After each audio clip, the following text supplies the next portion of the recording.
and welcome to a very vibrant session for session on the Farmers Bill, and we are going to discuss about the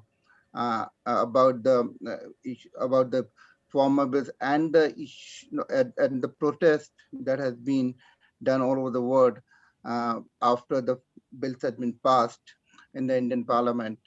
And I like to invite Khande Raoji, the founding director for the FATES, to tell something about the farmer bills and about the FATES activity there that we are doing over here. Khande Raoji, please. Thank you. So, as many of the attendees may know, that Foundation for Indian Diaspora Studies is a research and policy institution. So, we host various programs and also author position papers, research to present the facts about matters which are relevant to Indian diaspora as well as India. Uh, so, as ongoing programs that we do, one of the critical contemporary issue is the Farmers Bill, which passed September 2020. Actually, there was ordinance in June 2020, and then the bill itself was passed in the Parliament in 2020. The intentions of the bill is much more well known, that to broaden the market for the farmers, and because of the whole economy, globalization, and particularly digitization, all this putting into the place, it's widening the economic opportunities to the farmers. However, subsequently there were much more protests in India, particularly farmers from three states: Punjab, Haryana, and Uttar Pradesh, and surrounding the border of Delhi. There has been protest, and then outside India also protest, as well as there has been various statement from celebrities to others. And just recently in UK also, in the Parliament, there was some discussion. So on the background, we arranged a couple of sessions. We had one session a couple of months back on the economic model and what are the necessities behind the farmers bill, that was covered by Gopal Agarwal. And then we had a panel discussion, and this is the third session, and we have very important speaker, Sukhi Chahal, who is from originally from Punjab, and he's also president of Punjab Foundation, and the founder of Khalsa today. And he is based in Silicon Valley, so he has much more insight in the local dynamics and various activities, particularly protest happening in United States and even in Canada. So he would be in the unique position to provide the context, and that's why we invited him. But some of you may be a little bit new to the farmers bill, so I will just give a very higher level overview. And after me, we'll be inviting Dr. Prakash Jha, who is a researcher in agriculture itself. So he will provide what all steps were taken to come to that the bill itself. And then we will invite Suki to speak, and then open up to the actual audience for the question answer. We are good to have dignitaries in this call. We have Padma Shri, Dr. Professor Ved Nanda. Then we have Soumitra Gokhale and Dr. Vinod Ambasta. So welcome all of you. So a couple of months back, Foundation for Indian Diaspora Studies came up with a paper and presented to congressmen and various elected officials. If you go to our website, FEED's website, we have that paper. So take a time, and you'll be able to get the very higher level view of various what is the chronology and what is the background behind the farmers bill itself. I'll quickly go through the presentation, and it is a much more brief presentation.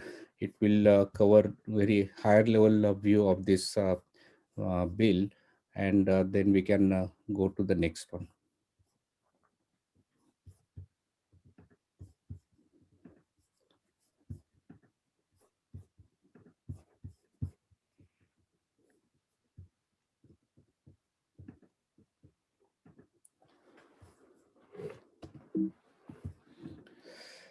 So there are three bills when you say the farmers bill. The first one is like is much more related to the opening of the market. The currently it is controlled at the local APMCs. That is the local body where the farmers can actually take their produce and sell it. So this is unshackling that and then providing farmers to take the goods across the state, and also use the electronic exchanges if possible. So that's the first will. The second is about the term that's for contract farming. So in order to bring the funding to set up the infrastructure and others in the agriculture sector, there has been demands to get the private industry involved, and that's the second bill is about. And third was about essential commodities, which is the this essential community commodity act was enacted on the background of India was a much more scarcity driven economy, and in terms of the war or similar situation, there needs to be a guarantee of the food.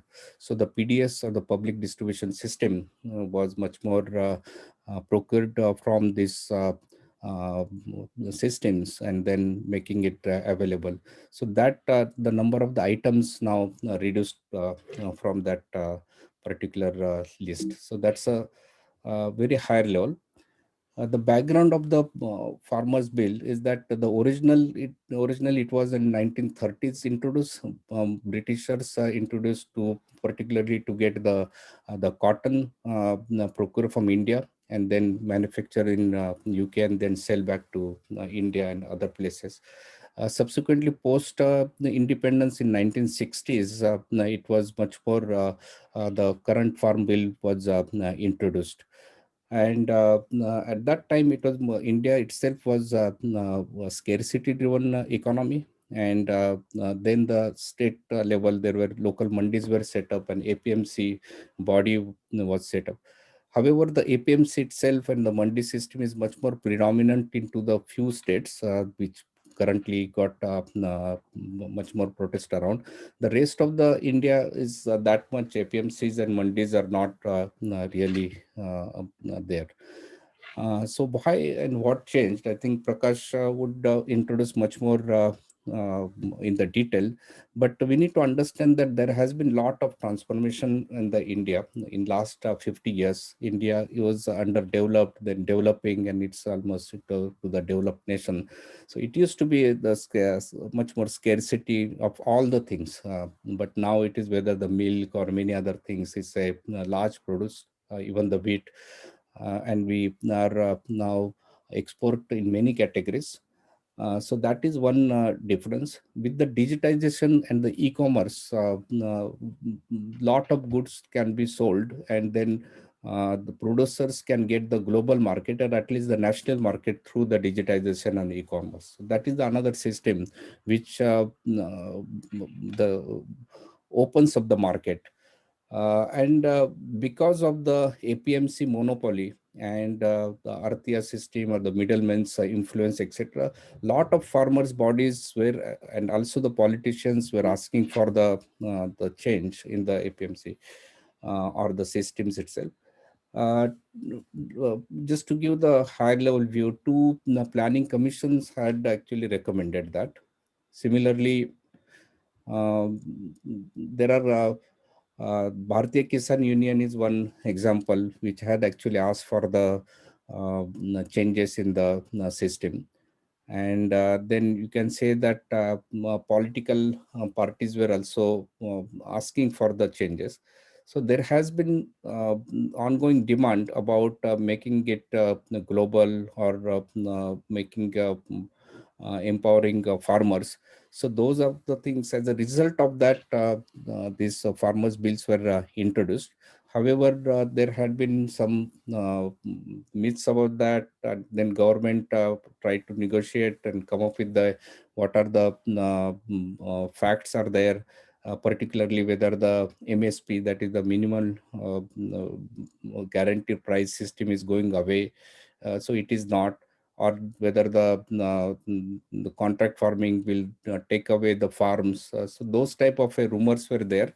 So government did its own best to address those needs, and there has been almost 11 or 12 actually negotiations, and even the Supreme Court involved, etc. However, the demands had been evolving and changing, and it's still continuing.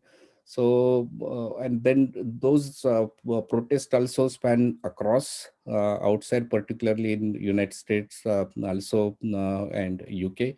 And let's go through the details much more. We can hear from Prakash Jha. As I mentioned, that Dr. Prakash Jha is agriculture expert. He did his PhD from Michigan University, State University, and now he's a postdoc researcher in Kansas State University. So I would welcome him to speak, and then we'll go to Sukhi. Namaste. Namaste to everyone. आवाज आ रही है मेरी? Can you hear me? Yes. Okay. So, Dr. Khanderao ji explained everything, a brief overview of farm law. But I think every one of us, and he also missed that point, that Vajpayee ji actually constituted committee under leadership of Dr. Hanumanta Rao in 2000, where he recommended that we need to revive agriculture market. And the basic of that recommendation was that the rate of value addition of agriculture produce should surpass the rate of crop production. So in last 3 to 4 decades, we achieve a great number of great volume of, you can say, crop production, and we are self-sufficient in most of the crops.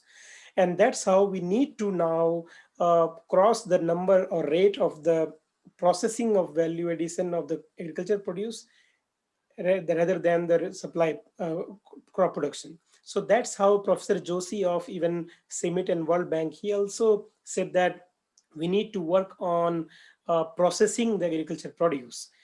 Later, all those commissions, maybe in Swaminathan commission also, all those recommendations came into that, summarized into Swaminathan report as well. And in 2003, around Vajpayee government actually brought Model APMC Act, and actually they requested other state government to start thinking on the same line, like the Model APMC Act. Even if we go a little back in 2010 and 11, then Agriculture Minister Sri Sharad Pawar ji also wrote a letter to State Agriculture Minister to reform APMC and requested them, state agriculture ministers, to bring contract farming into law. Even in 2013, Congress government also persuaded all states to take fruits and vegetables out of APMC Act. So now actually this government has done for all other field crops, cereal crops. So with these acts, I see, and all of us can observe that the farmers are offered actually a fresh air of freedom. You can say freedom of choice. They can sell their produce anywhere. As an agronomist or as a practicing agriculture expert or agricultural student, you can say, I support this mainly on one solid evidence, that is, it will bring diversification. Once multiple player will be in the market, it will bring the diversification of cropping system. Company will ask growers to grow the crops as per their demands, and it will break the continuous monocropping of rice and wheat, especially if the Punjab Haryana belt, and if you see the western UP as well. So the monocropping of rice and wheat is there, and the diversification will break that monopoly. So this is the greatest advantage of that, these laws, that it will break the monopoly of monocropping of the rice feed system. Apart from that, it will also lower the cost of logistics in terms of minimizing transactions between supply chain from farm to plate. So we have different market commission, different middlemen. So it will lower the cost of logistics. It will cut out the transactions. People everywhere are asking why not we legalize MSP. So MSP, let go back to the other sectors like poultry, milk, fisheries. They don't have MSP and they are growing at the rate of 10 to 12% annually. So if we consider that MSP should be legalized, then we have binding with WTO, World Trade Organizations. We have subsidy cap. We cannot go beyond that cap. And if somebody tells us that why not we can legalize MSP, I have a very good example of Russia. In 90s, they had bumper wheat production. Apart from bumper wheat production, no one was ready to buy at government prices. And finally, all the farmers had to burn all standing wheat crops. So this can happen in India as well in case of glut in production. Let's say if farmer will grow a lot of wheat and rice and then we have a glut in production, it can happen if we legalize MSP. So MSP, that's how put the government actually put as a they put it as a administrative term, not as a legal term. So as per my opinion, I can say these steps are all three steps are coherent. If a private player is planning to establish his own processing unit, he needs to have a contract with grower so that he can get regular supply, and as well as he needs to purchase anywhere or from anyone. So that's how all these three act cannot be seen in silo. All three are connected, and that's how if you see the timeline, like farmers producer organization FPO, this government talked about FPO from last 2019, and in 2020 during COVID they actually planned for more than 10,000 FPO. So how FPO will work? FPO will work in a collaboration in a group of 500,000 farmers. So I can say if whatever is in this act, if it is followed right through, I would say it will be like a game changer. What happened in 1990 for economic reform? Like in old days, we had only Doordarshan, and then multiple TV channels came.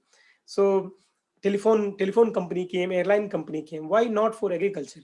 And that will benefit both the farmer as well as consumer, because it will bring quality food safety standard, because the company will come into picture and then they have standards packaging. The quality food safety will come into the picture of agriculture produce as well. And even contract farming, if you see, it will bring positive changes. Right now in India, the farmers are looking, they look at what was the last season production and what was the price normally they got last year. So it must be forward looking price, not a backward looking price. When they are sowing the crop, they should know roughly what the price I'm likely to get after 3 to 4 months when the harvest comes. So in this contract farming, there will be a binding agreement. So after a harvest, you will get this much amount of money and this much under the contract. And the third point about essential commodity, uh, if we plan to invite private player in a processing unit, if I am a private buyer, if I go to the farmer, we need to abide by contract. So we need to have a regular supply. That's how essential commodity act comes into the picture. So I think these three laws are very much connected, and that's how revolution came in milk as well. Did Amul reach to each farmer in 70s and 80s? No. Amul created a cooperative group like government is planning FPO, farmers producer organizations, and that's how it will revive the economy of agriculture system in India. That's what Amul did in 60s and 70s. So we need to think on then why we are doing this and what will be the benefit. So I think, in my opinion, I will not take much time. This will be a game changer if I'm regularly saying if it will be enacted properly, whatever written in the bill. I will take more questions. So I think Khanderaoji, over to you.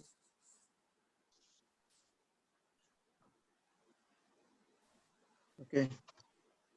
Thank you, Prakashji, and thank you, Khanderao ji. So now we are starting the main session. So We have Mr. Sukhi Chahal with us, and he's the founder president of Silicon Valley based the Khalsa today.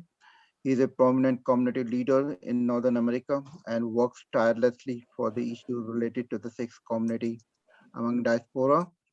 He's from Punjab and himself belonged to a farmer's family.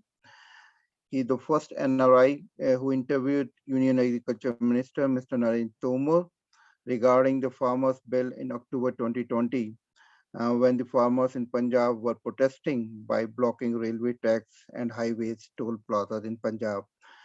He was in India during the November and December time frame and closely watched the farmer protest in Delhi and in Punjab. He's here today to present his point of view about the farmers' bill and the protest thereafter coming up in all over the country and some part of the world too. Uh, please welcome Mr. Sukhi Chahal. Sukhi ji, please come over there. Namaskar, Sat Sri Akal to everybody. Uh, yeah, so I don't want to repeat what has already been said by Prakash ji and Khande Rao ji. I don't want to go into the technical detail because that is actually one of the reason. Because many of the people I'm talking to have not even read all the three bills or the now laws actually. And people just listen, like learn from here and there. In Punjab, it is called Kale Kanoon.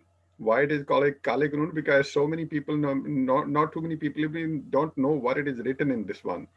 So that's why, like, so this there's a lot of misinformation, disinformation.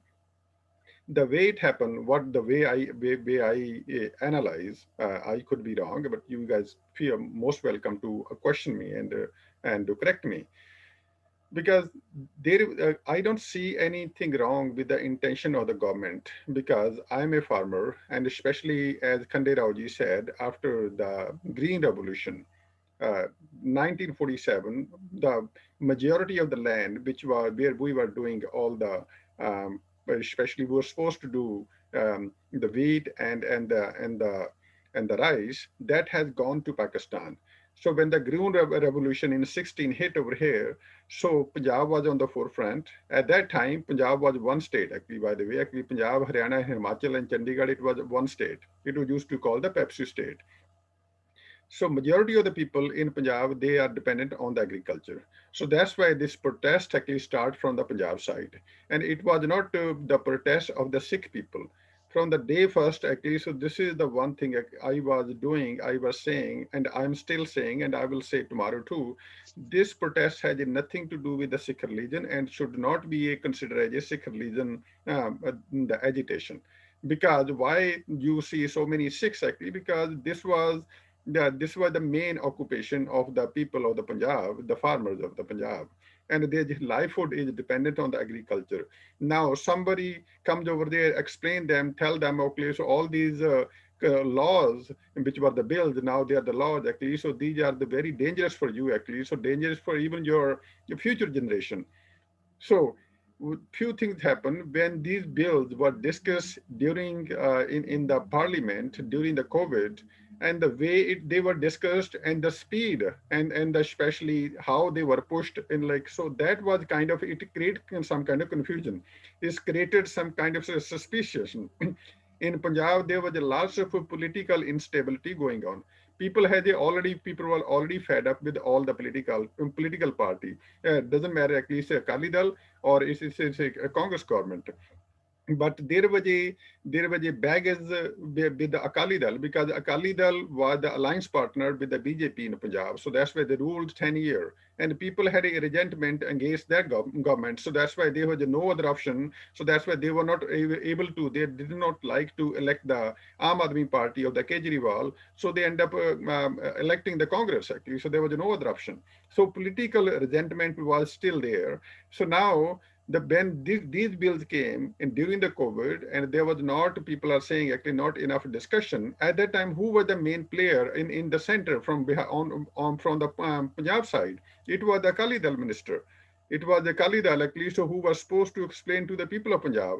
And the BJP leadership, they were fully dependent on the Akali Dal. And I think there was a discussion happen. And so they conveyed a message that we have ruled the state for 10 years at least, so we will explain to them. But unfortunately, the scenario in Punjab politics was very different at that time. Punjabi, like especially the Akali Dal, was not accepted. Punjab Akali Dal was in big trouble. They were not even able to go to the village themselves because there was a some like a beadwi of the Guru Granth Sahib happened because of the some of the blunder or the mistakes Akali Dal did actually. So they were not accepted party at the time. So they were not able to go back explain it. On the other side, actually in the parliament, they were able to convince. They tried to convince the people. Yeah, so these are the good laws, this and that. Even then, Mr. Badal, I have so much respect for the senior Badal, and he also came on record and he mentioned that these laws are good and this and that. And finally, when they realized actually, so this situation is getting out of control, then they ran away. So then they left the alliance. At that time, confusion was the time was taken. It was taking too long. So that was the reason actually. So I reached out to Honorable Minister, Agriculture Minister, and I was able to do the interview. That interview, we have done so much discussion actually happen in that interview because being a Punjabi, because we are directly connected day and night. We talk to the people. We try to understand actually what is happening on the ground. And I had a suspicion even at that time that this situation may gonna get out of control. The reason for that, when the Akali Dal left, there was a political vacuum. Then number two, actually, so then who was supposed to communicate? Actually, so it was supposed to be the BJP local leadership. BJP local leadership is not from the rural area, so they belong to most of the leadership is belong to the cities. So there was a definitely a political vacuum and message was not coming actually. So what is the message we were hearing every day? It was being taken it very lightly that no, these people are the, like they are just sitting over there on the toll plaza on the railway tracks and so nothing is going to happen, no need to worry. But we knew actually how the Punjab, because at the same time, so there was a huge time was given to the other political party, and they took the definitely advantage. And so you can see actually, so Rahul Gandhi actually, so he spent 3 days on the tractor with their Congress president and also even Captain Amrinder Singh. And this, so to pretty much they went to the whole state, they mobilized. And on top of that, what the Akali did something wrong. So when Akali realized actually, so yeah, so they have to also project actually, so they also has to mobilize the farmer, and they went to the three takat. And the three takht actually out of the five takht is very important religious places actually. So they start from the Amritsar, they start from the from the Bathinda side, Damdama Sahib, and also from the Anandapur Sahib, and they came to Chandigarh on the tractor. So the mobilization at that time start, and all the singers start, and so the confusion was there, and the confusion was given that these are the Kale Kanun, these are the black laws, and so that's why these are the very dangerous, and we have to work hard, and so they should not be passed, and government should not pass, and so it should be repealed. At that time, another mistake I think, which I think some of the BJP, some of the Kisan leadership, they're realizing now, they project that these are the Kale Kanun, these are the black laws, and so our existence is on the line, and we have to go to Delhi to repeal it, because they make that statement actually. So we have to get it repealed, and everybody has to go to Delhi. So now the people, all of them, the people, they came on their call that like we are, this is something very wrong. They came to Delhi under the impression that this is like these, we have to get it repealed. So that's one of the trouble, one of the situation, because although there is a 10 round or 11 rounds has been happening, but the government is not like government is able to make lots of amendment, but the Kisan leadership is not able to take a stand anymore. And to me, looks like actually, so the agitation is not a farmer agitation anymore. That agitation has been hijacked by the external forces, which we can see from everywhere. And this is the concern I have. When I was in Delhi, I went to many televisions, and from day first I was saying actually, so these Khalistani people, they are trying to interfere in that one. And there was their Dukandari was doing very well, and they were trying to build a narrative. And so this is definitely a blunder. And Narendra Modi's government is anti-Sikh. So that's why they were very successful building the narrative. And the people, those who came over there, majority of the people, they did not knew. And also, unfortunately, the people, those who were the agriculture expert, like Mr. Sardara Singh Jol, Vice Chancellor, very well-known guy, these people, they tried to explain it to the people, but nobody listened to them. And they were trolled on the social media. But having said that, as Khande Rao ji mentioned, all the political party, including Congress and Aam Aadmi Party and the Akali Dal, these things were already in the manifesto, and lots of implementation has already has been happening since so long within Punjab. And also, as Prakash mentioned, that why we have to why not to legalize MSP, this and that. MSP, number one, this was another confusion was created that we need the MSP. MSP was there. MSP is here today. MSP will be there tomorrow, because that's the assurance came from the Prime Minister himself, and also came from even the Supreme Court. So that's why the confusion was being created, like they're gonna take the MSP away, this and that. I mean, it was a chaos. Not too many people understand it. So there was a misinformation, disinformation intentionally was being created. Somehow there was not, we were not able to communicate to these people properly, actually. So what's wrong? So if the MSP stay there as it is in Punjab, does not matter whatever happen, Punjab will be desert after 20 years. Punjab is going to be very, very in big trouble, because given the kind of the water resources we need, fertilizer, pesticide we need to grow the rice in Punjab, Punjab's land will not be able to sustain. So that's why this is the time we definitely need the help from the central government, so that to take the Punjab out of this situation. So we need to do the diversification. In order to introduce the diversification, we have to work, Punjab government has to work very closely with the central government, because they will not be able to do anything by themselves. If we gonna dependent on the MSP, it is a very dangerous, even Punjab, for the Punjab itself. So we have to find another way around. So these are the few things. Then after that, there is a, what happens during this time when these things start happening, the people from outside, they start building the narrative. They start, because they start listening to the same information, disinformation. Then after that, many other players, those who had nothing to do with the farming, those who were never even able to never visited Punjab, they had nothing to do with the farming, and they start tweeting, they start talking. Some of the leadership, some of the elected member from the diaspora, and it was a confusion. It was a definitely a confusion, and so now people are taking the advantage. And the one thing, what is the like the Pakistan ISI trying to do for so long, it is happening right now. And my biggest fear is not what is going to happen to these laws, because I trust my people over there. These leadership, the Kisan leadership is very responsible people over there. They are working with the government, and they are projecting. Actually, the whole world is watching. This is why they be actually through one of the biggest agitation I have ever seen, I have ever heard. And this is we have to give the credit to the Kisan leadership, and also at the same time to the government, because we are projecting, this is the clear example of the democracy. In the democracy, even the people don't understand, they have a concern, and they can talk to the government. This is not a dictatorship. And there's not one, two, three, and 11 meetings has been happening. But that these are the positive things. Nobody want to talk about it. Everybody want to talk about, like, so okay, there is a flaw, and only thing what we have to do, repeal it.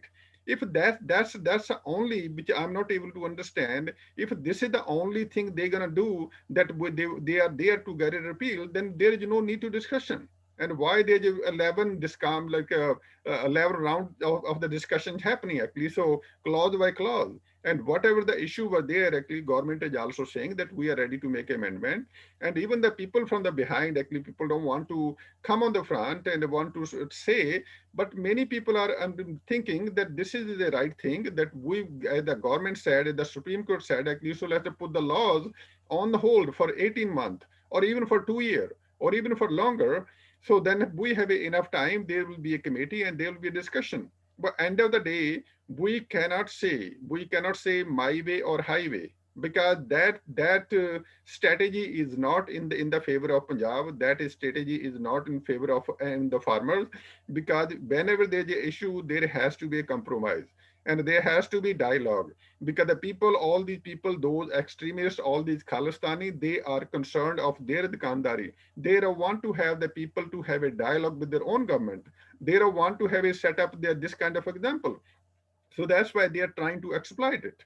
And many people, because now the money is flowing and many activities happening over there, and some people now, the people with the negative intention has been penetrated in the agitation. This example you can see on what happened on the 26th on the Red Fort. That I have to give as a Sikh, I talk to many people. I have to give the credit to the government of India. I have to give the credit to Delhi police force. Otherwise, it could have been worse than the Jallianwala Bagh. The kind of like the nonsense they have done and the kind of violence they have done, the way they have beaten the police forces over there, and that is not acceptable. And who did that, and whoever is responsible, they should be taken according to law. Whatever needs to be done, they should be done. But no, like innocent person should be charged. But that thing actually, so I think that the whole world should see actually. So they have to give the credit to the government and also the leadership, those who are working over there. But unfortunately, we ignored the whole everything, what were the demands actually. So the whole media, the intention was there only on what is happening on the Red Fort. And lots of, I can see the information due to the social media. They did some media, they just trying to exploit the situation, and they're trying to feed the information. Some of the information, even the Punjabi media, actually, I can see some of the people are sitting on the Tikri border, on the Shambhu border, and they are posting, they are feeding very negative information. And some of the people sitting over there, and some of the organization doing the seva over there, here, actually under the seva, they are doing lots of anti-India activity, and their activity is very very dangerous for the even not for the government of India, because I know we cannot as a Sikh, as a our community. I don't want have our people to mess around with the state, because we have already suffered. We have seen the terrorism in the Punjab. The state was destroyed. And so we don't want to have something like that, that time come back again. At the end of the day, the population of the Sikh people is only less than 6% of the population of India. We have so much contribution. We are the very hard work people, and also we are very loyal people to India. Whenever India need, we are on the forefront. And nobody can split us. We have to set up these examples. We have to send that information. The people, those who were not even born during the 1984, the people, those who were not even born during the 1993 when the terrorism was finished, these are the many of these kids actually outside actually. So they are trying to protest outside. They are trying to defend. They are trying to tell the whole world, no, we know what is happening, because they don't know the history of the Punjab. They don't know how, what we went through, I went through, or my people went through, why we are here in this country. We came here because we were stressed. We were during that time, the government at that time, they did the blunder. Because of the blunder of the Congress government, because of the blunder what Mrs. Gandhi did, at least the whole state suffer, the whole country suffer. And we should not be, because the people, those who did that, at least, so they should be held responsible, because there is a resentment or something else. It is coming out on the BJP, because now they have made the Prime Minister Modi the target. And I even if anybody Sikh person listening or any Punjabi listening, I have a few questions for everybody. And this is what I say: everybody, doesn't matter if I go to Gurdwara Sahib or my community. I am so glad this is after so long. We have met one prime minister. Does not matter who likes him or not, but as a Sikh, I have so much respect for him. This is the first prime minister who has always there whenever the Sikh community needs him. And I cannot see, even there is not even a single statement or single action or the incident where the Sikh community can say that Narendra Modi or his BJP leadership has done this to us.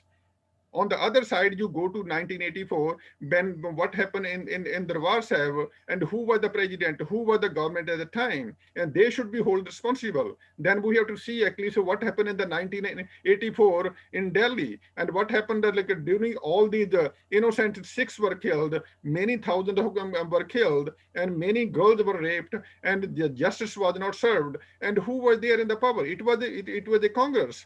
It was the Congress government, done by the Congress people, and we should be holding them responsible because their resentment is coming out now. But on the other side, Mr. Prime Minister Modi, and he has been everywhere whenever we need him. And the way the Guru Nanak Dev Ji 550th birthday was celebrated at the grand scale internationally in every single Raj Bhavan, it was unbelievable. We have never thought when 1984 was happening that we never thought that this kind of acceptance for the Sikh community will be there. And on top of that, Guru Gobind Singh Ji's birthday, Guru Tegh Bahadur Ji's birthday now coming up, and also giving the FCRA number to the SGPC. And there was a people like more than so many 30, 40 years, these people were on the blacklist. And Prime Minister Modi, and he was able to, this is the leadership at least, so who pruned the whole blacklist. And also they issue the passport to the people those who were not able to travel, all the people those sitting in America and Canada, they took the advantage. Actually the whole situation positive thing happened. Actually the political asylum was able to go back, take the visa, and able to go back to connect with their roots, and many other positive things happen. I did not see anything wrong. And also on top of that, in 1984, whatever happened over there during to the Sikh community over there, the justice was being served. And a few of the leaders of the Congress, they are behind war. But unfortunately, because it was a gap of almost 30 years, but there is a justice is being given. But instead of criticizing, we have to work very closely. And I would request, even going forward, I don't see anything wrong because there's a 99% in the diaspora people. They are very peaceful, they're peace loving, and also they have a very good relationship with all other communities of India. Hindu Sikh Ekta, you can see the relationship. You can see, you have to go visit Punjab. You have to go visit in our area, especially in the village. You will see the relationship. But there is some agencies or some people or organization, they are spreading the false information. And I think this is the issue. This is a very critical issue. The innocent people of the Punjab, and they became the victim of this the whole situation. Now they are there. Unfortunately, their whole situation has been hijacked, and the people sitting outside, those who has nothing to do, they don't have a skin in the game, and they are taking the advantage. They are criticized. Their target is the Modi government. Their target is the Prime Minister, and it is they are just pretty much using the shoulder of these poor Kisans. Actually, those you're sitting over there in the cold. Now the summer is coming up. So that's why I pray to my Vaheguru, I pray to God, I pray to everybody. Even I request to the Prime Minister that please, let's do something, whatever needs to be done, because let's find some common ground. Let's find something at least so where the government should not feel let down, or even the Punjab people, those who are protesting over there, they should not let down and they should go home happily. So this is the time actually. So let's not give any opportunity to the external forces, those who are trying to destroy, because this is going to be very, very dangerous for the Sikh community in the long run. Because India will be able to handle, they have handled the situation very well, and they will be able to handle in the future too.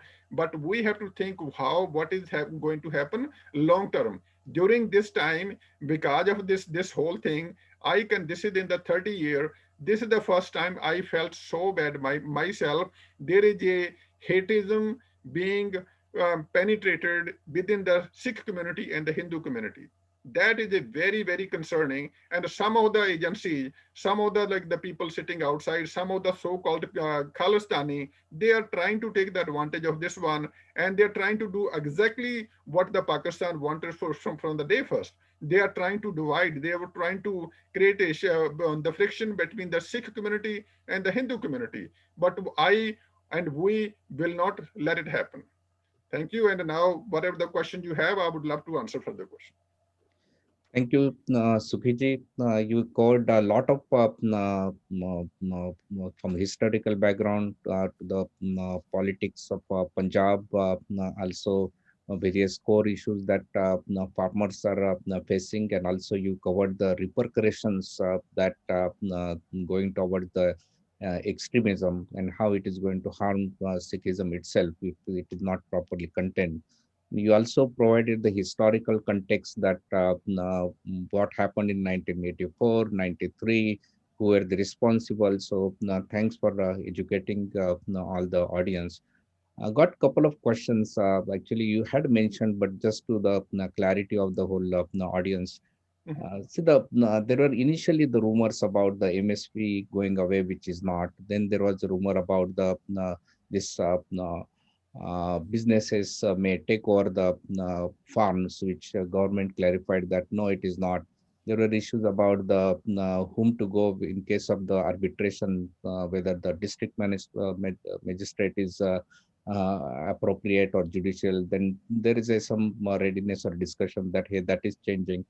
So, and subsequently, there are almost like 11 discussions, and government has clarified each time that, hey, these are the core issues, and then we are addressing that. And as you said, that Supreme Court intervened, trying to intervene, and then government even said that we'll pause it for 18 months, but still we are saying that it is getting repeal or nothing.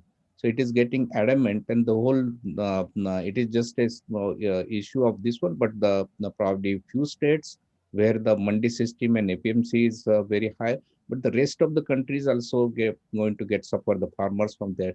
So the question to you, a couple of things. That one is that why this adamant? What is the drive behind this one? Why? Like say day after day the positioning is becoming hardening, so government is coming forward trying to do everything, but also government has said that there is not going to be any repeal, but at the same time the protesters are saying that we want to repeal. And keeping, let's say, that the whole the Khalistani extremism and keeping everything separate, but why farmers themselves are not being reasonable here? That's one thing. Second thing, that I'm assuming that the extreme elements are minimal in the society. In that case, what happens to the moderates? Why moderates are not educating? There are so many educated people now, like 6 months after this bill getting into the picture, there are so many informational floating around, and now almost everyone should know that what are the bills about and this. But still, how the moderates are not influenced. So, what is that is actually complicating this much? If you can elaborate. Yeah, Khandiraji, this is a very good question, but many question. The number one, neither the Kisan Union leaders nor the government, they never thought this is going to turn out that big agitation. They were not, nobody knew that actually, so this can happen like that. When they came to Delhi, when they were, what was happening, when in the time I did the interview of Honorable Agriculture Minister Tomar Sahab, at that time they were in the Punjab. It was not that big movement. The movement happened when the Akali Dal left and Akali Dal start doing pretty much, they were concerned about losing their political ground. And so they on one side actually, so they start their agitation indirectly at least started supporting the farmers. And on the other side, actually, so Rahul Gandhi actually spent the 3 days. During that time, there was a chaos was happening over there. And also another, some of the, even from the entertainment industry, they played a very important role because unfortunately it's not anybody's fault because the misinformation was there that these are the Kale Kanoon, these are the things actually, so we will be gone actually. So this is something to, or like something gonna hit our existence.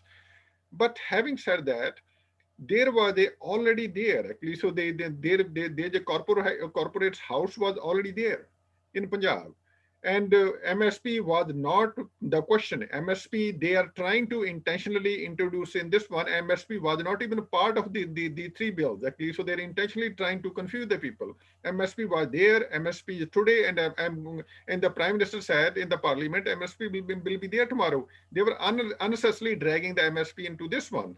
So the farmer, then the corporate house were already there. Nestle is already there in the Moga. and Pepsi is already there, Adani Group already there. So there we need the industry. But unfortunately, things happen. But there is some element when they take the advantage of the chaos. What happened? The blunder, some few blunder happened. They said actually the Ambani and Adani actually, so they're gonna come over here. Actually, they're gonna take all the land. And some of the crazy people and those who were ill-informed, they went after the towers of the geo towers, like many villages actually. So they end up pulling the towers. And now, unfortunately, these villages will be out of internet for so long because nobody's gonna go back and put the tower over there because if like now it has been destroyed for many places. When these kind of chaos happen, even if the government whatever the happen to the laws, no corporate house, no business house will come to the Punjab. And the last month, I went to Washington D.C. I have a meeting with some people over there, with like those who I was in contact with them that if they want to do any kind of business in Punjab, and they asked me some very simple questions. Sukhi ji, at this moment, whatever is happening in Punjab, do you think any corporate house will go to Punjab to have an industry? Because if they're already existing industry, already existing corporate house are not safe, their investment is not safe, why somebody is going to go there? Number one, actually your land is very expensive. Number two, actually, so there is a electricity is not cheaper. Number three, then their safety and security is going to be concerned, and why somebody is going to go there? So so that's why I'm keep calling this one, this is a tragedy I can see, visualize, because there is a unemployment in the Punjab. We need more business houses over there so that we can tackle the unemployment. But there is some of these people's activity, they are misguiding the whole movement. They are just trying to create a friction. They are trying to create a chaos because these people, they don't have any skin in the game. Those who are doing, those who are talking so many big things, they're giving all these ideas. These poor people, they will be the one, at least end of the day, those who's going to suffer. So that's why these people, they do understand that. To answer your question, even the biggest mistake the Kisan Union leadership made when they mentioned that these are the three Kale Kanoon, we all has to go to Delhi and we gonna get it repealed. Now these people came over there with on their call. Now they're not going to go back. At least either you get it repealed, otherwise you will be in the trouble. Because we have to understand what happened to the Sant Harchand Singh Longowal when he came to Delhi and he did the sign up with the Rajiv Gandhi, Prime Minister at that time, and a compromise was signed, and not too many people was on board. When he went back, actually he was killed over there. He was murdered. And so that's why this is the compulsion of some of the leadership too. And what to do is a catch 22, either this way or not that way. And internally, many people want to, majority of the people, they want to find the common ground. And I think even putting on the hold for so like maybe for 18 months or 2 year, then they should have maybe 5 or 6 people from the farming community, or even from the Kisan leadership. They can continue the discussion. There's nothing wrong with that. And also, having seen this kind of movement, this kind of protest, I don't think so any government is going to be crazy to reintroduce these kind of laws. So So, this is to answer your so question. you touch base a lot of things. Thanks about that. A couple of things really came up. That is it something that lot political meddling and lot of people wanted to establish their product political credentials and now reach to a level that they can't go back because their political future will be damaged. Is that something which is a driving? And second thing in this context also, are there any other elements other than the farmers itself? Specifically, there are almost 3 million, not 3 lakhs or 3.5 lakhs artiyas are there, middlemen are there, who are very influential financially, also very connected with the farmers, and many of them also farmers. So are they actually funding or actually fueling the this agitation? Is it the so that some of participant also asked that question. Yeah, Khandirao, thank you. It's a very good question. You mentioned the political issue. Unfortunately, there was no political involvement in the early in the movement from the Kisan side, from the Kisan leadership side. So that's why this movement is not going anywhere. Having, if there was some kind of political involvement right in the beginning, they could have found the solution. Now they were able to bring the take, they were able to bring this movement to this stage. Now it is looks like, seems like it's going to be very hard, because on the other side actually, so they are dealing with the party who is politically expert. On the other side, like there is a Kisan leadership, and there is not one union or two union, there is more than 30 union.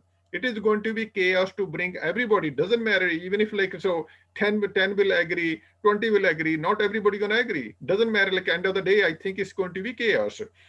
Having political side, we have to go back to the Punjab to look at what happened. There was a 10-year rule of the Akali Dal, and people also blame the BJP too, because the BJP was the alliance partner. Whatever the negative, whatever the whatever the wrong thing they have done, the BJP also getting the same kind of blame. Although BJP was a very small, like a junior partner in the whole government. Now what is happening is almost 4-year ruling of the Congress party under the leadership of Punjab CM Captain Amrinder Singh.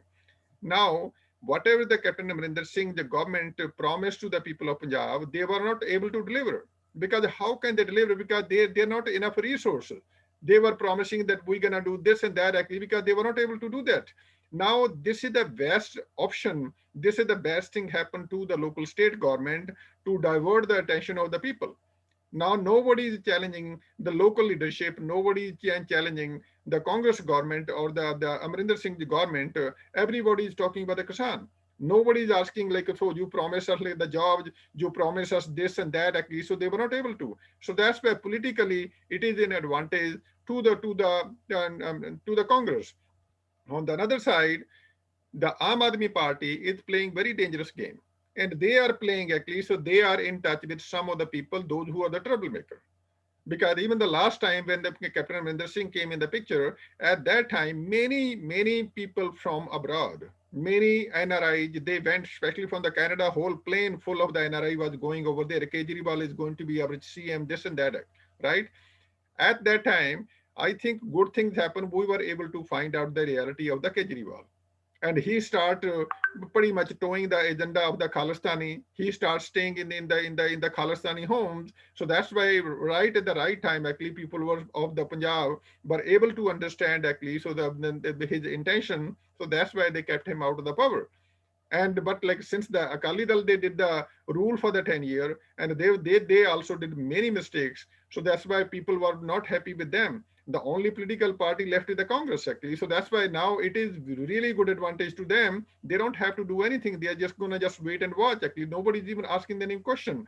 But now on top of that, you can see the Kisan Union leadership from the day first, they are saying, we are not going to let any of the political party on our stage. We are not going to let any of the political leader on our stage. But now on the other side, you can see Akali Dal leadership, they went to meet the Mr. Tiket on the Gazipur border. So you can see actually, so there is a lot of politics floating around, and many people actually, so behind the scene, they're trying to find out actually, so how we can align with each other. And it may not gonna surprise to me that tomorrow there'll be some third front gonna come out of this one. But at this moment, there's a lots of politics, even internal state politics is playing a very important role. It is in the favor of the Congress at this time. So I will ask my last question before I transfer to Sachindraji and then to the audience. You mentioned about the Khalistan movement, which actually almost, or rather, died for the decades in Punjab, and there has been attempt to resurrect. Definitely, ISI involved into that.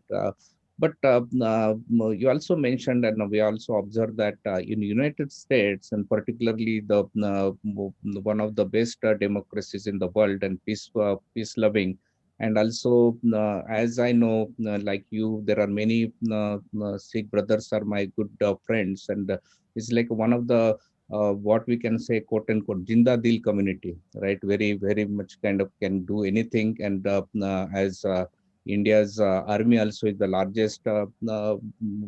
Folks come from the Punjab, so that way it's a patriotic also. But over here, what we see from the protest and the participants and then the slogans and etc., there seems to be the rising elements of the extremism.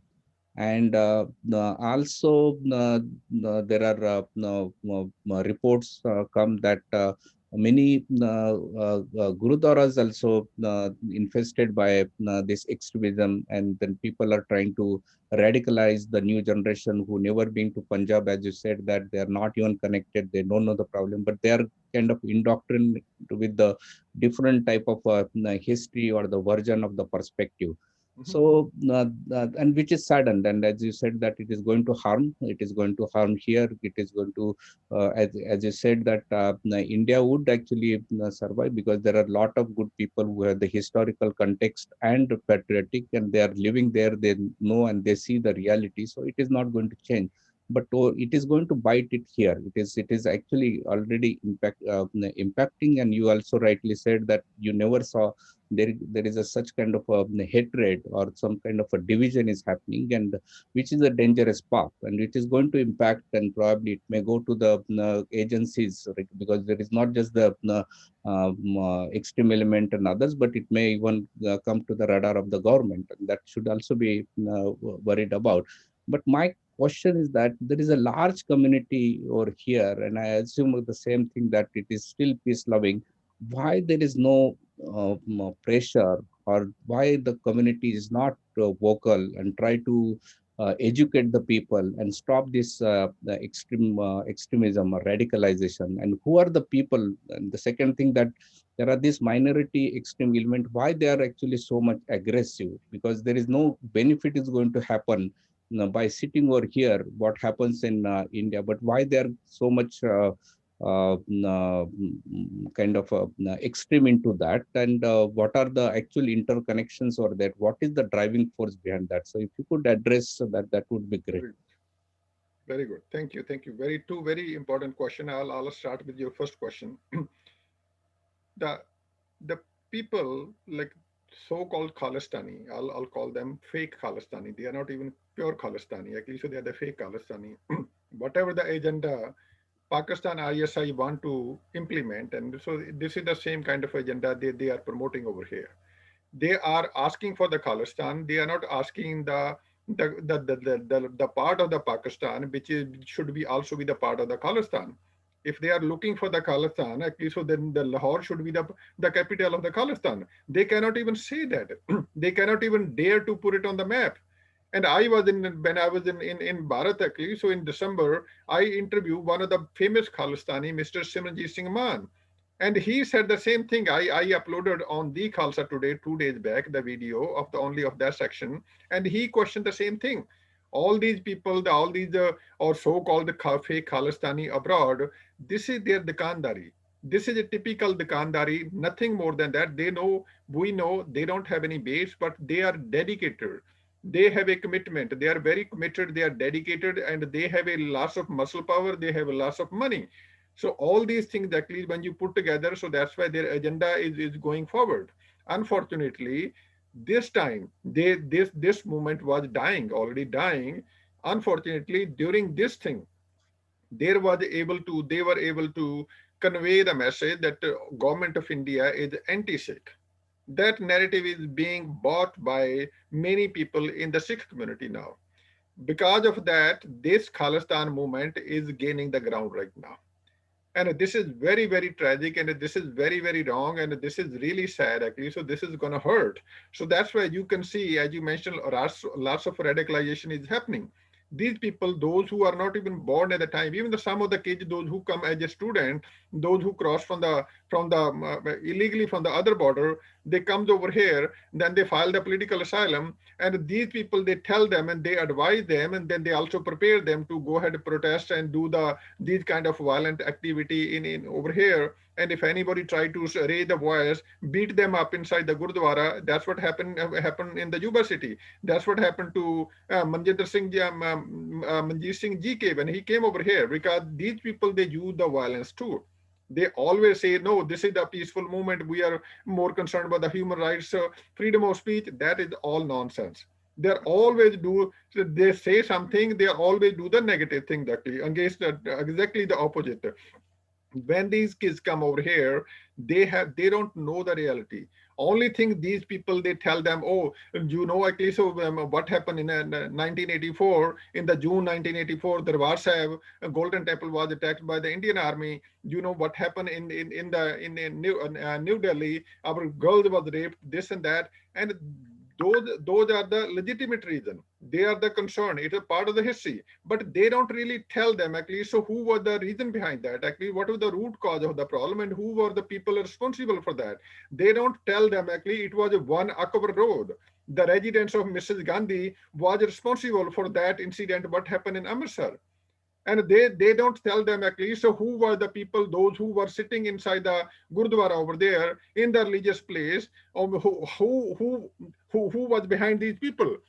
They don't tell them actually. So what happened in 1984 when our girls were raped and people were killed, and they were killed by putting the tire in around them, and their property was destroyed. They were made the homeless. Thousands of people made homeless. And who were the people behind that? It was not the whole. I cannot say the whole Hindu community. These were the goons of the one political party. Political party name was the Congress Party.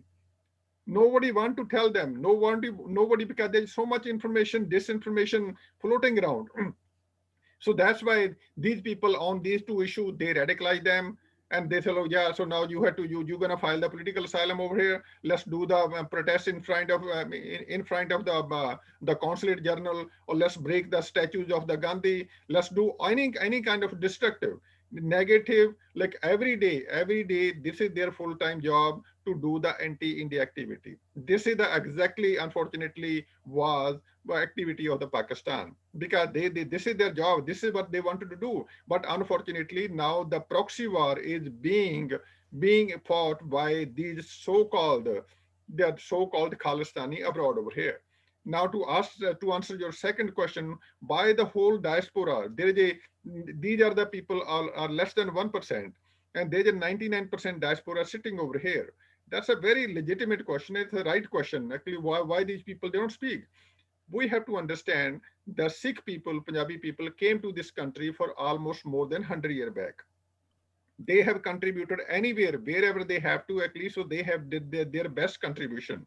Even from the when they came over to this country, you can go San Francisco, Ghadar movement, you can see the history over there. Like there was just so much discrimination at that time. There was just so much, it was really hard for them. Even at that time, these people set up the example. These Punjabi people set up the example. They set up the Ghadar movement over here. They went back to fight for the country. This is the kind of the relationship or the loyalty the Sikh people or the Punjabi people will have. They have right now. But unfortunately, now many people, they see all the disruption because these so-called Khalistani, they are the nonsense people. They create this kind of propaganda. Anybody want to ask any legitimate question, they will tell them this is the Gadar guy. He is against the Sikh community and he works for the agencies. He is the Modi guy and he this and that. All the blame they're gonna put it. Then after that, they try to use the muscle power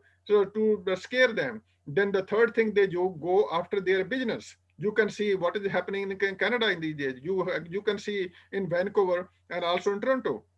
If anybody from the even from the Hindu community try to raise their voice, even for like, because this is the freedom of speech. If you can do the rally in the favor of the farmer, and some other person may have a reason to do the rally for in the favor of the government. And this is the democracy, actually. So this is not their mentality is the Taliban. They want to see this is the my way or the highway. Whatever we want to do, that's a legitimate. Everybody has to follow. Even they want to dictate it over here too on the US, also in the Canada. If anybody question them, anybody oppose them, then they're gonna go after them. They will try to destroy their social profile on the social media. They will try to terrorize the person. They will try to terrorize. They will attack their family. They will try to defame them everywhere. And also on top of that, they'll try to even counter them. They will try to go after them their business. If one person is like any person is in the real estate, they will go attack on the social media. If there is a rating over there, somebody might be have a rating 4.5. They will have a few thousand people put the negative message over there. They will bring down the whole profile. So that's a kind of like their misinformation, the information warfare is happening. Now you can see there is more than 10,000 ISI has created the account, and the majority of them day and night they try to attack me. And this is like some of them they have a name, Sikh name, some of them they the Hindu name. They try to put some kind of floating information or wrong information against the Hindu or against the Sikhs, this and that, so that they can fight with each other. They always try to abuse me, but these things doesn't matter because somebody has to sacrifice. But unfortunately the reality is, Khande Raoji, this is gonna be, this is the painful reality everybody has to understand. Can you Yeah, find out another one Sukhi Chahal in the whole North America? yeah, It is very hard unfortunately, to there find that. are not many people, and you right directly called very right questions that, and that so No, you Sanjay, raised let me finish important this thing. one. Yeah. The problem is because whenever the Prime Minister came over here, and we have a always Sikh delegation met the Prime Minister. Unfortunately, those people, those who met the Prime Minister, they were not the right people. They could not stood up, and they did not dare to speak for the community. So that was there is definitely a gap. Actually, we have to understand. We have to work on that one going forward. If we're gonna ignore whatever happened, actually, so yeah, it happened. Yeah, it happened. But going forward, we have to identify the right people. We have to give them the due respect. We have to give them the whatever that they need so that they can fight the war. But now I'm a defenseless. I am just fighting the war for this one. I have pretty much like become my full-time job to defend myself, to raise the voice of my India, also my people. But I cannot fight this war by myself alone for too long. Sooner or later, I will. Then it does not surprise me actually. So they may gonna eliminate me. So that's why there has to be many another Sukhi Chal. And the mistake where the mistake happened, we have to realize because in 40 years we could not even produce one person. If we could have produced one person in 1 year, we could have a 40 Sukhi Chal speaking today. We did not need anybody's help. There are just so many moderate people, those who want to speak out, but we are not reaching out to them. And whenever any leader comes from outside, and some of these people, they became a the chamchagiri. So they introduced to the wrong people in the community because these people are have been discarded in the Sikh community. They have a no value. When they have a no value himself, how can they even raise the voice of the community? So But you're we have right to work like into, the I think what you said is very correct, that we need to identify good people like you and strengthen them and support them. Definitely, this empower this whatever the silent majority, if it is there, we need to make sure that it gets a voice and gets some way to connect. But also, you raised another important aspect is that there is this negative or the just a curated. Information or the misinformation being fed to the youths, which is radicalizing them, and that needs to be countered with the right perspective. Information needs to be given that. So that's a very good point, and you also showed courage, and I really admire you. And also, I'm definitely wishing the long life. So don't worry about that. We are with you, but I would like to transfer to Sachin, and also audience are asking a lot of good questions. So let's get to them. So Sachin, in addition to your question, please read the questions, some of the questions, relevant Yeah. one, or if you want to open to everybody, they want to Yeah, read. let me ask Suki. There are some question we planned earlier, so some have already been given us. So we have some common questions. I will put forward again to you, and because you have given a very good insight in the political issues and other economical issues and how the entire Punjab community or the Sikh community has stand behind the causes that India all the causes against for the India. So we still fail to understand one thing, Sukiji. The entire protest has been seen as that this is the Punjab farmers are in the forefront, right?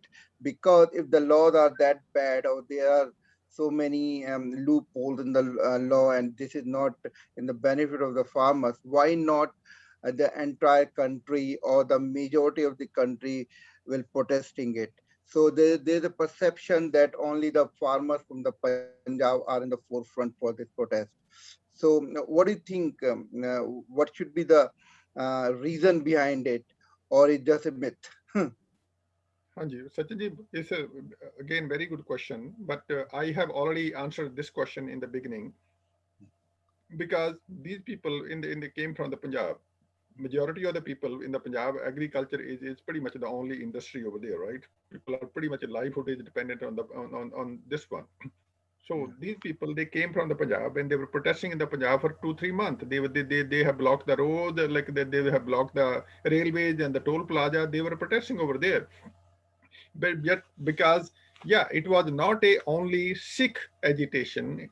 Again, I caution this one. It was not. It was a farmers agitation, but then they started coming to and toward Delhi. So then also the people, some of the farmers, they joined from the Haryana, and some of the farmers they joined even from the west UP too.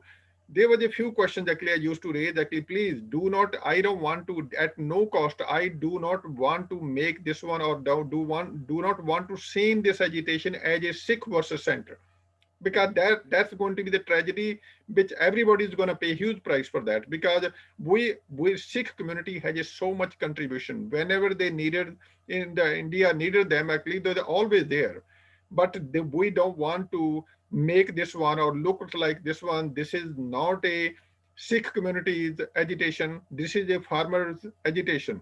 Now since the Mr. Takat and all these guys came in the picture, but I had a little bit breathing. I really like that one actually, because earlier it was the whole burden was on the Sikh community, because the leaders, those who were they were from the Sikh community, and I think now there's a balance over there. Now they are talking to the government, and not only it's not only the Sikh. There is a many. It's not only the farmer, and this is a kind of a andolan. Many people in the connected with with the agriculture, they are also participating. The good thing actually, the positive things coming out of this one, that this is a still very peaceful movement, and there is a resentment, there is a issue, there is a misinformation, and I hope the government and the farmers, they will be able to sit down, and this discussion should continue, and they will find the common ground, and they should be able to go back and they will live their life, like happily going forward. Yeah. Yeah. So before going to the audiences, I have one more question. That you have given a lot of interviews in the media recently, and in one of the interviews you have mentioned that there is a threat to the peace and harmony among the diaspora. So do you have something in your mind? What is going around that one, and how can be overcome, or we can have do some kind of steps to avoid all these stuff? Yeah, again, I mentioned this one a little bit earlier. This is the first time in 27 years actually. So I live in the Silicon Valley. This is the first time I felt it's really strong, and I felt so bad because I heard from so many people from the Hindu and Sikh, they have started stopping to talking to each other. And I have also heard that some incident actually, so the kids are start bullying each other. And I Mhm. have also heard there just some people, they were not even able to open some business in Vancouver for 3 weeks actually. And in Toronto, the people were being pushed on the road. The people were being threatened. And all this is happening during this time. And who these people are, and I'm sure actually, so this is not the real people, the people, those who are concerned about the well-being of the farmer. These are the people, those who are trying to take the advantage of the situation. These are the people, those who want to split, those who want to create a split or the hate between the Hindu community and the Sikh community. So that's why it is very big concern. We have to work together. And let's not give up the I'm a very optimistic guy, and I know this is a matter of time. Whatever the issue is there, it will be dealt at the government level and also at the farmer level. And but we don't want to even say anything we should not make any negative comment about the farmers. I would not, you would not see me saying anything regarding the against the Sikh community or against the farming community.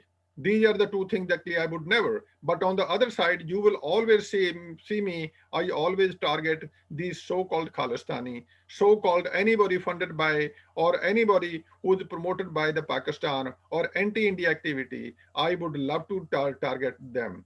And so that's why we have to work very close. We have to work hard. And this is the time actually everybody has to do their effort, and we should never think at least Sikhs are your enemy, and I should not never think at least so the Hindus are my enemy. No, if there is that kind of thing that's happening, we should not be even talking. But Yeah, we have to convey the message. We have to reach out to the people. But whenever yeah, another thing, whenever absolutely. anything bad happen, anything tragedy happen in the Sikh community, there was a in Afghanistan, 26 families were people were killed over there inside the Gurdwara. The government of India done fantastic job by accepting them under the CEA. But unfortunately, nobody was able to even convey that message that how many good things the government of India has done for the Sikh community. Whenever that good things happen, nobody want to reach out. That communication is not there. There's no platform. So that's why there is a gap actually. So when we assume this is somebody did it, they don't know or they don't want to know. But somebody has to explain it to them. Somebody has to reach out to them. So that's what this is not my job or your job. This is everybody's collective effort. Absolutely. I'm absolutely agree with you. And we need, the community needs to work together to promote harmony amongst the, all the Hindus, Sikhs, all the entire Indian diaspora. So we have Prakashji. Do you have any? You mentioned that you have some questions to Sukhi ji. Uh, Please go just ahead. I will supplement Sukhiji. I don't want to break the flow. Mm. Uh, you asked this good question about why Punjab farmers are protesting. So there are two concerns. One is short-term concern, socio-economic perspective, and one is long-term. Short-term concern is that the farmers who became rich, a family member of those farmers became ahartyas, and they think they are in they are in danger because of this system. So this is a short term concern. Long term concern, farmers purchase lakhs of machinery for rice and wheat harvest. If diversification comes in longer term, how they will do with those machinery, and how they will sell those machinery, or how they will convert from this crop to diversified cropping system. So they don't have planning on the longer term. So these are two concern of Punjab farmers, especially the rich farmers of Punjab, Western UP. These are two major concern. Thank you.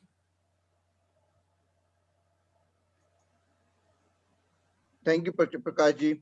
So, Sukhi ji, my last question will be: what is the suggestion to both the government of India and the Kisan leadership to come on some kind of the solution or the workable solution? Because at this moment we don't see any kind of the feasible solution, right? Both the government of India and the Kisan unions, they are not in a talkative terms.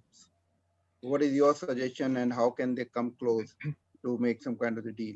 No suggestion, yeah, especially during this issue, because this issue has gone out of the control, out of the reach of the even the leadership, those who are sitting over there. Does not matter, but even if they're claiming that now we like this or that or this and that, no, it has already been hijacked. We have to understand their problem.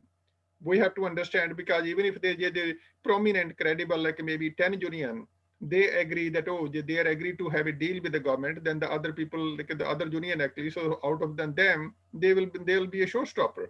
So that's why this is going to be very tough, but we cannot be hopeless.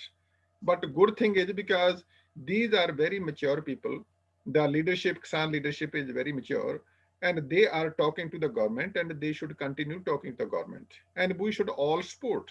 We should all be very cautious. We should not, at least from our side, from the diaspora, from the especially other community, non-Sikh community, even if you cannot do anything positive, let's not do anything negative. because your one statement, your one word against anybody, it will be a like a pretty much actually the disaster, because this is exactly what they are looking for. They are looking for, like they are looking for somebody is going to go make a mistake. This is wait and watch. So that's why they're doing their best. They're trying to propagate. They're trying to create violence. They're trying to pretty much instigate everything. It's better to just like, all right, there is a responsible government. This is their internal affair. This is, I am a US citizen. Many of us, like, we're sitting abroad actually, so we are not even the Indian citizen anymore, but we are concerned. Now, this is their internal matter. They are talking to their elected government. It is not Modi came from some Pakistan, right? It is their prime minister, and it is the elected government. There is just many parliament member of parliament. Let them deal with the situation. What we can do, if we cannot do anything positive, let's not do anything negative. But never give up the hope. On top of that, I would request Prime Minister ji, Prime Minister Modi ji, through your medium, this is the time for him to step up as a statesman too, because there are some outlined underlining issue of the Sikh community which we have to relook again. Otherwise, this kind of a situation is may gonna come. We gonna encounter in the near future too. There are some two very important issues, outstanding issue of the Sikh community, which needs to be relooked at this time. And this is like India Today, they interviewed me like a couple days back, actually, so it is published already. And I made the same statement, and I'm going to make the same statement again. Number one, we have to convey that BJP has nothing to do. There is no resentment between the BJP and the Hindu, the Sikh community. BJP, I challenge anybody from the Sikh community. I challenge all so-called Khalistani. Let's bring one thing where we can put them on the spot that this is what the BJP did that. These people earlier they used to say this did, that did. Now lately what they say, RSS did this, BJP did this. This is some kind of a new phenomena because they're trying to promote, they're trying to build a narrative. They're trying to build anything by happen actually, so RSS did that or Modi did that, but they have not done anything wrong with for the Sikh community. And our relationship is very strong. Doesn't matter whatever is happening, we have to stay stronger. But there is a two outstanding issue. Number one, 1984. What happened in the 1984 at the Darbar Sahib Golden Temple? Apology is due. That apology in Kamagata Maru in like long time back when the Kamagata Maru plane came to the Vancouver, there was a issue. There was a resentment in the local community, Sikh community, and the Justin Trudeau's government has to apologize in the parliament. And I think time has come. Even the Prime Minister Modi, he is very, very respectful to the Sikh community, and he needs to understand the sentiment of the Sikhs. BJP has nothing to lose. It was not BJP's blunder. It was not BJP's fault. It was not involvement of the BJP. It was the Congress. Why the whole country, why the BJP has to suffer, why the whole community has to suffer. And I think time has come when the government and the leadership has to take a call. This their apology is due. Reconciliation is due. Like what happened in South Africa, something like that has to be constituted. Not only what happened in Darbar Sahib, and also the people, what happened in Delhi. All the genocide happened. What happened to the Sikh people? All these killing, many thousand people got killed. Only like maybe few hundred, not even 100 people get convicted. This is a Yeah, yeah, this is a just absolutely. denied, just a long denied. People suffer. People now, these things are still inside. People are holding. With the one thing, Sikh community, they will never forget. They will never forget, or they will never forgive, and they will keep it. Somehow that resentment is coming to the government. If there is Yeah, a like on both of the point, BJP has nothing to do with this one. And I think whatever the government can do, even expedite the process or reconciliation, these two issues of the Sikh community needs to be addressed. I think this is the golden opportunity after this issue is resolved. Government of India should take a call to win over the Sikh community, and we will be really, really respectful to forever. Not only me, my future generation. It will be a part of the history that Modi government or this government has done something. And also another thing, actually, on top of that, We have to stay stronger. You have to stay stronger. Whenever they say something, anything happened to, like RSS did this, RSS did that. Even like since I came over here 4 years back, I even didn't know what the RSS does. We never heard, at least in the Punjab, at least the RSS, what do the RSS people do? Now this is the new narrative is being built. Whenever these narrative is being built, I think this is the time to challenge them according to their warfare information. Their Yes. information, warfare information should not should not be ignored. Somebody has to step up, and somebody has to work hard or to build a positive narrative, and also retell the story, what happened, who is responsible for that. Sure. Yeah, thank you, Sukhiji. It was a very insightful session too, and you have bring so many information, and you have cleared so many doubt about our audiences and the myth going around the farmers bill. Thank you so much for your views, and I'm very thankful to the Prakashji If for anybody have his. any question, at least even anybody else has a question, Yeah, I actually, have no issue. yeah, in interest of time, we already have a path is 7:30 now, and the East Coast is already 10:30. So we need to, in interest of the time, we need to end this session over here. Before And you, if sorry, somebody had any question, So, before you so close what we this can one, I do? want to say one thing. yeah, Khande Raoji, I really appreciate what you have done. Look, how many people actually, so this time, they taken the time out of their busy schedule. But yeah, this is what we have to do. This is the absolutely, long due process. Doesn't matter. We have to step out because these people, they might be doing their meetings too. We have to put together. We have all the talent. We have a very intellectual people. We have all the technology. We have all the skills. And this is what we have to do because we have to yes, sacrifice, like the absolutely, way I do it from morning to even 18 hour, actually I'm working on this cause. This is all the resources. This is the time everybody has to step up. You yeah, have to go on the Twitter, you have to go on the social media. If you don't know, to reach out to the people, but never put any negative information. But if there is a positive, even if for the Sikh community, there is a Sikh positive for the Sikh community, promote it. These people should know at least what is our history is. So we have to tell that. And I really appreciate Sanjay Khande Rao ji. This kind of dialogue is very, very important. Right now, this dialogue is happening only among us. Tomorrow, I would like to even invite the other people from the Sikh community. Even I would love to invite the Khalistani too in my program. And I call them, I reach out to them because they don't have a answer for my question. They run away from my meeting. And this is what the dialogue has to be open. We have to continue. Don't think, oh, this is somebody else's job. This is your job. This is my job. This is a job we have to be very committed because this is the concern or the question of our future generations. yeah. Yeah, we totally agree with you, and this dialogue need to be continued, and we will have more discussions like that on this topic or the some other topics, right? And there's a need for the more collaboration between all the community, and I like to thank you so much, Sukiji, for your insight, and Prakashji for your expert opinion about all these bills.